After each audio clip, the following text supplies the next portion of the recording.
Three soldiers died as military battled Boko Haram to rescue abducted Oyo pupils and teachers. Okay, so they went to battle. Which day is that one? And now they are telling us that they've died three soldiers. Bandits have died three soldiers again that are trying to rescue the abducted people in Oyo State. It is well, it is really well. At least 3 military personnel have been died during ongoing efforts to rescue dozens of pupils and teachers abducted by suspected Boko Haram terrorists in Oyo State. The terrorists believed to be members of the extremist group Jama'atu al-Sunnah leader Awatu al-Jihad, commonly known as Boko Haram, are reportedly trapped within the Oyo National Park, following a sustained military offensive to free the victims 36 days after the attack. The victims were abducted on May 15 when gunmen attacked 3 schools in Oyo local government area: Baptist Nursery and Primary School, Yawota Early Primary School, and Community Grammar School, SLA. Security sources involved in the rescue mission disclosed that the terrorists have adopted guerrilla tactics to frustrate efforts by the troops. You people should look for another tactics. If they have adopted guerrilla tactics, what's that? You to go and look for another tactics that you people will use. Ask for help, including planting improvised explosive devices (IEDs) across strategic locations in the forest and relocating frequently to avoid detection. According to the sources, the insurgents have also allegedly coordinated attacks in other parts of the country to divert security attention and stretch operational resources. No be small thing, no. The security operative who requested anonymity because he was not authorized to comment publicly on the operation confirmed that the rescue mission has suffered casualties. They have planted IEDs everywhere, and our men are exploring professional methods to navigate difficult areas, the sources said. I think there are things that maybe in movies like they use it to detect all these explosives that they bury on the ground. And there's something that you use. There's one thing that they use to scan the ground to know. So that you know where to pass. Some soldiers have been killed in the operation. They have been shot out on 2 occasions. The military lost 3 personnel in this shootout. Just 2 weeks ago, 2 soldiers were killed in the forest. This has really slowed down the operation, but we are not relenting. The source further revealed that the terrorists have been shifting their hostages from one location to another. Almost daily, you can imagine. They know that they are being monitored and that security operatives are everywhere.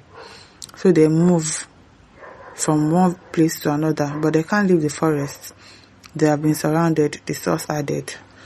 The insurgents are also said to have demanded the release of 2 of their commanders in exchange for the abducted pupils and teachers. The commander were identified as Mahmoud Usman, also known as Abu Bara or Abbas Mukhtar, and his deputy Abubakar Abba, alias Isa Adam,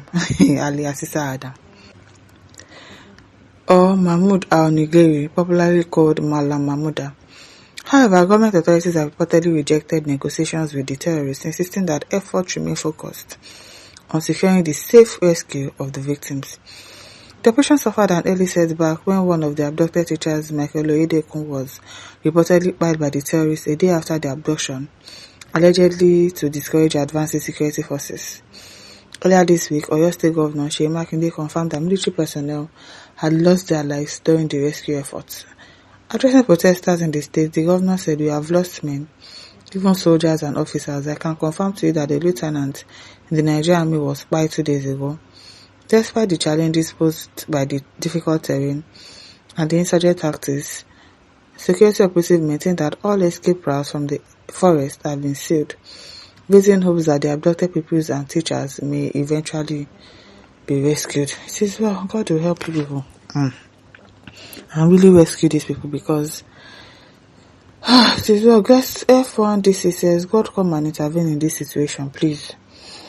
Good news says, not bandits anymore, but Boko Haram. All of Boko Haram, bandits, terrorists, the same WhatsApp group behind the day. Africa Independence says, so the terrorists are still in Nigeria, but in the Nigerian bush with our school children. What a shame. Adiola says, government of Nigeria, please invite Trump, because this thing is beyond measure now. Like, you can't do this thing on your own, and yes, you don't want to ask for help. Meanwhile, you go and help other countries. You go and borrow money from other countries. Why can't you seek for help from these countries? Sarah says, imagine how they are wasting soldiers' life. Exactly. Then you want to recruit me inside soldier. Meanwhile, you cannot even provide something to for them to be able to protect themselves properly. Chakabula now go put for their hands to go and face people that have weapons that are sophisticated. Itself, I said, government should please tread gentle because of those school children's lives and that of their teachers still in captivity. I'm sure those Boko Haram are using their abducted captive as human shield, obviously. Maybe they want government to accede to their demand first before they will release their victims unharmed. But Nigerian government is being careful not to play into bandit trap, despite the fact that those victims in captivity are needed alive. Pauline Zere says Islamic religion is a satanic religion. Murderers, kidnappers, devilish religion. It is well. Shala says, so no commando in Nigeria army. It is high time you send them to US for training. Before that time, before they send them to US for training, they should go and ask help from the US. But this one that they said they've lobbied and said Trump is not going to help us or come to our rescue. It is well. John Cruz says, I suppose security apparatus in Nigeria as a whole have run out of ideas. Yes, now I admonish them to hire experts. You get hire expert that will help you since you cannot figure it out.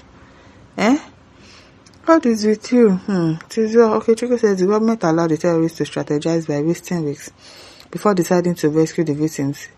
If it had been fire for fire, hot pursuit with air raid and what have you, the highest the terrorists would have done would be to abandon the captors and flee. Good luck to the soldiers fighting this war genuinely. Yes, so genuinely, because they are really soldiers that are fighting this war genuinely and they are losing their lives for it. What have done to Allah that warranted to send the jihadist masochist monsters to terrorize Nigeria? Let it be emphatically made clear, Nigeria is not for Allah, and Allah will make the fallen heroes rest in peace. But they say after all, if any of them repents today, he will be given a red carpet treatment after wasting some of our gallant soldiers. That's the most annoying part. That's really the most annoying part. Because you people are insisting on not releasing their people for them. Meanwhile, at the end of the day, even if you actually catch these people, you will tell us that they've repented and you release them. So maybe they should just release their people, because I don't even understand. Yes, because they used to release them on a normal day. You will tell us that they've repented, they've sworn by the Quran, they've done this one, they've done that one, they have changed. You people would eventually release them if actually you catch these bandits. Let's say they were able to catch these ones that are inside the bush now. At the end of the day, they will release them. So if they are asking for their members, maybe they should give them their members and let these people out of the bush. Because what is me. And listen, don't forget to like, share, subscribe. Thank you for listening. See you some time. Bye.